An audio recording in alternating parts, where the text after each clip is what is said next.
Hello दोस्तों, एक बार फिर स्वागत है आपके अपने यूट्यूब चैनल मऊखेरा आरपीएम पर। आज आप सबके बीच मैथ्स के साथ आज हम आपको बताने वाले हैं बेसिक मैथ।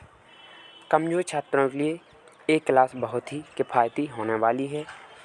आज हम मैथ पढ़ाएंगे बेसिक से। जो भी बच्चे मैथ में बहुत ही कमज़ोर हैं, उनका मैथ वीक है, तो वो यहाँ से बेसिक कॉन्सेप्ट क्लियर कर सकते हैं, जिससे वो मैथ बेहतर बना सकते हैं। आज हम पढ़ाने वाले हैं एकदम बेसिक से, तो इस क्लास को ज़्यादा से ज़्यादा शेयर करें, जिससे अधिक से अधिक उन बच्चों को लाभ मिल सके जो मैथ में कमज़ोर हैं। तो देखते हैं आज क्या नया लेकर आए हैं। बिल्कुल बेसिक से पढ़ाने वाले हैं, इससे ज़्यादा से ज़्यादा बच्चों को शेयर करें। आज हम पढ़ने वाले हैं पक्षांतर, और भी कई चीज़ें पढ़ेंगे। सबसे पहले पक्षांतर देखते हैं, पक्षांतर क्या होता है। बिल्कुल बेसिक से पढ़ना है। इसके बाद हम क्लास लाएंगे आपको वर्गमूल की ट्रिक के साथ। बहुत ही कम समय में वर्गमूल कैसे निकालें, घनमूल कैसे निकालें, इस प्रकार की क्रमबद्ध क्लासें चलेंगी, वो भी प्लेलिस्ट में आपको मिल जाएंगी। तो बात करते हैं पक्षांतर की। पक्षांतर क्या होता है, इसकी बारे में बात करते हैं। किसी भी समीकरण के दो पक्ष होते हैं, एक होता है बायां पक्ष, एक होता है दायां पक्ष। इंग्लिश में लेफ्ट हैंड साइड और राइट हैंड साइड दोनों को बोलते हैं। कैसे समझेंगे राइट हैंड साइड, कैसे समझेंगे लेफ्ट हैंड साइड, इसको हम समझ लेते हैं। किसी भी संख्या या राशि को एक पक्ष से दूसरे पक्ष ले जाना पक्षांतर कहलाता है। पक्ष में अंतर, यहाँ पर आप समझ सकते हैं, पक्ष में अंतर यानी इस पक्ष को उस पक्ष और उस पक्ष को इस पक्ष की ओर ले जाएंगे तो पक्ष में अंतर हो जाएगा। इसको हम पक्षांतर कहते हैं। पक्षांतर करने पर उस संख्या या राशि का चिन्ह पलट जाता है, इसी को अंतर कहते हैं। पक्ष यानी दोनों पक्ष, right hand side left hand side. अंतर, क्या अंतर आया यहाँ से पलटने से, राइट हैंड साइड से लेफ्ट हैंड ले गए कुछ भी राशि को, उसमें क्या अंतर आया, इनसे मिलके बना है पक्षांतर। इस प्रकार आपको आशा करते हैं कि आपको समझ में आ गया होगा कि पक्षांतर क्या होता है। अब एग्जाम्पल के आधार पर इसे हम समझते हैं। तो एग्जाम्पल, अगर कोई राशि प्लस की है तो वो लेफ्ट हैंड साइड से राइट हैंड साइड जाएगी तो वो माइनस की हो जाएगी। अगर माइनस की है तो प्लस की हो जाएगी। इनटू में है तो डिवाइड में हो जाएगी, डिवाइड में है तो इनटू में हो जाएगी, वर्ग में है तो वर्गमूल में चली जाएगी, घन है तो घनमूल में हो जाएगी, और घनमूल है तो घन में परिवर्तित हो जाएगी। आपको एग्जाम्पल की बेस पर बिल्कुल क्लियर समझ में आ जाएगा। आप धैर्य बनाए रखें। निर्देश, नीचे दिए गए प्रत्येक समीकरण में x का मान ज्ञात करें। अब एग्जाम्पल के आधार पर आपको क्लियर जो अभी तक भाषा में पढ़ा है उसको हम समझाते हैं। 2x माइनस 7 आपको दिख रहा है, 2x minus 7 equal 2x/3 equal plus 17। इसको हल करना है। आपको देख रहे हैं ये वेरिएबल है, यहाँ पर भी वेरिएबल है, ये नंबर है, ये नंबर है, तो वेरिएबल से वेरिएबल जुड़ेगा और नंबर से नंबर जुड़ेगा। तो 2x/3 जब इस साइड जाएगा तो ये प्लस का है, तो यहाँ पर आके माइनस का हो जाएगा। यहाँ पर 7 माइनस का है तो यहाँ पर 7 प्लस का हो जाएगा।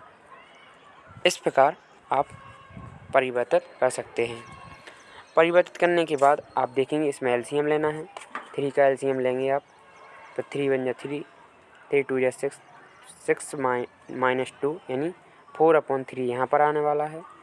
इसके बाद आप 17 में 7 प्लस करेंगे तो यहाँ पर आपको मिलेगा 24। इसके बाद अब यहाँ पर इनटू में है तो यहाँ पर तिरक गुणा हो जाएगा, तो इसका इनटू इससे हो जाएगा। इस प्रकार 4x यहाँ पर आएगा, 4x इक्वल 24 × 3/4। 4 से डिवाइड हो जाएगा, 4 6 जा 24, और 3 से इनटू हो जाएगा, 3 6 3 जा 4 3 या 6 और 6 में इंटू हो जाएगा 3। इस प्रकार 6 3 या 18 आंसर आपको मिल जाएगा। इस प्रकार आपको समझ में आया होगा।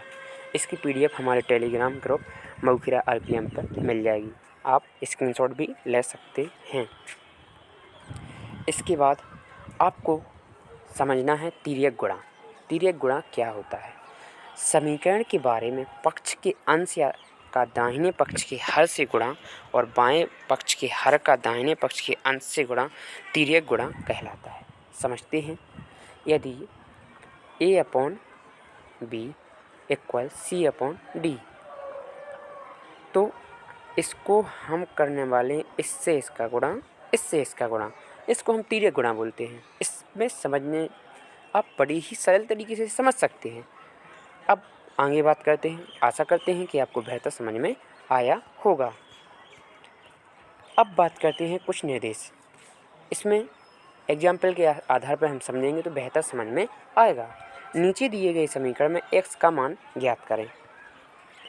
x का मान ज्ञात करना है आपको। 2x + 3 अपॉन x + 9 = 2/5, यानी 2x + 3 बटे x + 9 बराबर में 2/5।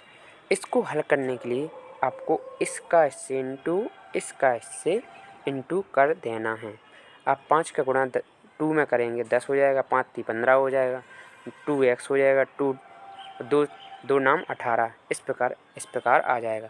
अब पहले पढ़ा चुका हूँ कि वेरिएबल से वेरिएबल जुड़ेगा या घटेगा, और नंबर से नंबर या जुड़ेगा और घटेगा। 10 - 2x हो जाएगा, 18 - 15 हो जाएगा। इस प्रकार 8x = 3, x की वैल्यू निकालना है, 3/8 हो जाएगा। आपको बेहतर समझ में आया होगा। अगर नहीं समझ में आया है तो आप कमेंट के माध्यम से बता सकते हैं, जिससे और बेहतर समझाने की कोशिश करेंगे। अब आगे देखते हैं। इस क्वेश्चन का आंसर आपको देना है, वो भी कमेंट बॉक्स में। आप इसका स्क्रीनशॉट ले सकते हैं। इसका आंसर आपको देना है, जिससे पता चले कि आपको समझ में आ रहा है या नहीं। इसका है 2x - 3 अपॉन 4x - x = -5/4। इसका आंसर आपको देना है, वो भी कमेंट बॉक्स में। इसको मैं हल नहीं करवा रहा हूँ। अब हम बात करने वाले हैं दशमलव भिन्न। दशमलव भिन्न क्या होती है, इसके बारे में बात करने वाले हैं। डेसिमल फ्रैक्शन, ऐसे भिन्न जिसका हर 10 की घात के रूप में होता है, उसे दशमलव भिन्न कहते हैं। एग्जाम्पल क्या है, यहाँ पर देखेंगे आप 0.2। इस 0.2 का मतलब होता है अपॉन में 10। जब ये पॉइंट हट जाता है अपॉन में 10 आ जाता है। 0.07, इसका मतलब होता है 200। इस प्रकार यहाँ पर जे आ गया। 0.125, इसका है मतलब है 10⁻3। इसको आप बेहतर तरीके से समझ गए होंगे। दशमलव भिन्न की तुलना करना। दशमलव भिन्न की तुलना करने की, इसको अगर आपको समझ में नहीं आया है तो आप कमेंट के माध्यम से ज़रूर बताना, तो मैं और भी एग्जाम्पल के आधार पर आपको समझा दूँगा। इसमें कुछ नहीं करना है। यहाँ पर लिखा है 2 3 5 1 2 3। इसका मतलब है इसको आपको 3 0 लगा देना है आराम से। बस जितने ऊपर संख्या ऊपर है उतना 0 आपको नीचे लगा देना है और 1 लिख देना है। इसका बड़ा सरल सॉल्यूशन है। अब नीचे देखते हैं दशमलव भिन्न की तुलना करना। यदि दशमलव बिंदु की बाईं ओर पूर्णांक आपस में बराबर हैं, तो जिस संख्या के पहले बड़ा अंक आएगा वो संख्या बड़ी होगी। इसमें आपको बड़ी संख्या और छोटी संख्या छांटने के लिए कई कॉम्पिटिटिव एग्जाम में क्वेश्चन पूछे गए हैं। तो यहाँ पर बात करते हैं 7.01 7 0। इस प्रकार इसमें बड़ी संख्या क्या है, 0 के बाद 1 है, इसमें दोनों में 0 है। इस प्रकार ये संख्या बड़ी हो गई। इसको आप आसानी से पता कर सकते हैं। अब यहाँ पर देखिए तुलना करते हैं। 25, हाँ 25 है बिल्कुल। 0 0 है, इसके बाद फिर 0, इसमें 2 आ गया तो इसमें a बड़ा हो गया। इस प्रकार आप इसमें पता कर सकते हैं कौन सी संख्या बड़ी है, कौन सी संख्या छोटी है। इसके कई बार क्वेश्चन कॉम्पिटिटिव एग्जाम में भी पूछे गए हैं, इसको आपको याद रखना है। नीचे दी गई दशमलव भिन्न को आरोही क्रम में अव्यवस्थित कीजिए। आरोही यानी घटते क्रम, बढ़ते क्रम में आपको इसे करना होगा। तो आप देखेंगे यहाँ पर 2 आरोही क्रम में जमाएंगे, 2 इसमें 7 आ गया, इसमें 5 आ गया, इसमें 5 आ गया। इस प्रकार आपने जाना कि जे सबसे छोटा है, जे उससे बड़ा, जे उससे बड़ा, जे सबसे बड़ा। अब बात करना है अवरोही क्रम की। अवरोही क्रम होता है घटते क्रम। पहले सबसे बड़ा 2 सब में है, देख लिया अपन ने। इसके बाद 7, इसमें 7 है, इसमें 0 है, इसमें 0 भी है, इसमें 0 है। इस प्रकार ये आ गया। इसके बाद 0 आ गया, इसमें 7 आ गया, इसलिए सेकंड नंबर पर है। इसमें 7 है, इस प्रकार आ जाएगा। तो इस प्रकार आप समझ सकते हैं। दशमलव भिन्न को जोड़ना और घटाना हम समझने वाले हैं। दशमलव भिन्न को कैसे जोड़ेंगे, कैसे घटाएंगे, इसके बारे में हम बात करने वाले हैं। इसको जोड़ने का बड़ा सरल तरीका है। जितनी नंबर पे दशमलव रखा है उसको वैसे ही जोड़ देना है। इसको जोड़ेंगे, 3 संख्याओं में दशमलव चाहिए। यहाँ पर 2 है, यहाँ पर 3 है, तो आराम से यहाँ एक 0 लगा दो और जैसे जोड़ करते हैं वैसे ही आप जोड़ सकते हैं। तो इसमें जोड़ने में कोई प्रॉब्लम हमारे हिसाब से नहीं होनी चाहिए। बस कॉन्सेप्ट क्लियर होना चाहिए कि कैसे जोड़ते हैं। 0 5 0 8 0, इसमें तो कुछ करना ही नहीं है, आपको केवल इसके नीचे रख देना है, तो आराम से इसको जोड़ सकते हैं। जैसा जोड़ करते हैं वैसा ही करना है। दशमलव भिन्न का गुणा। दशमलव भिन्न का गुणा कई बार परीक्षाओं में पूछा गया है। पटवारी, MP पुलिस, SSC एग्ज़ाम कई बार पूछा गया है। इसको बहुत ही अच्छे तरीके से आपको याद रखना है। जितनी संख्याओं में दशमलव है उतनी संख्याओं के बाद आपको दशमलव रखना होगा। डिजिट देखना है, डिजिट। इसमें 2 और 3 2 या 6, यहाँ पर कितना, एक दशमलव ये हुई, एक दशमलव यानी 2 संख्या चाहिए अपन को। यहाँ पर अपन को मिला 6। इस प्रकार एक 0 रख के और फिर दशमलव लगाएंगे तो अपना 2 डिजिट कंप्लीट हो जाएगा। यहाँ पर देखेंगे 2 डिजिट यहाँ पर हैं डिजिट, और 1 ये 3 हो गया। 23 दूनी 46 2 अंक हो रहे। इस प्रकार 3 अंकों के लिए एक 0 रख देंगे। इस प्रकार आप इसको गुणा कंप्लीट करेंगे। इसके बाद 4 0 2 0 0 4 0 0 0 3, इस प्रकार आपको काउंट करना है। 4 और 3 7 अंक आपके पहले 7 अंक के पहले आपको दशमलव रखना है। तो आंसर आपको मिला केवल 4 3 12 यानी 12। अब कितनी अंक संख्या चाहिए, वो डिजिट चाहिए 7, तो 2 4 6 7। इस प्रकार 5 4 0 लगा देंगे, 5 0 लगा देंगे, 2 संख्या अपन पहले पास है। इस प्रकार आप इसको समझ सकते हैं। आशा करते हैं आपको बेहतर तरीके से समझ में आया होगा।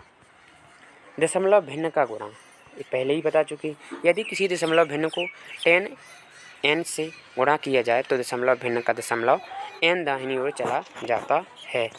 तो आशा करते हैं हमारे द्वारा जो आज की क्लास ली गई है आपको समझ में आई होगी, और इसी तरह के नई क्लास पाने के लिए कमेंट के माध्यम से ज़रूर बताएं, और साथ ही लाइक का बटन दबाना ना भूलें, और अधिक से अधिक दोस्तों को शेयर करें, जिससे हमें एक मोटिवेशन मिलता है। जय हिंद, जय भारत।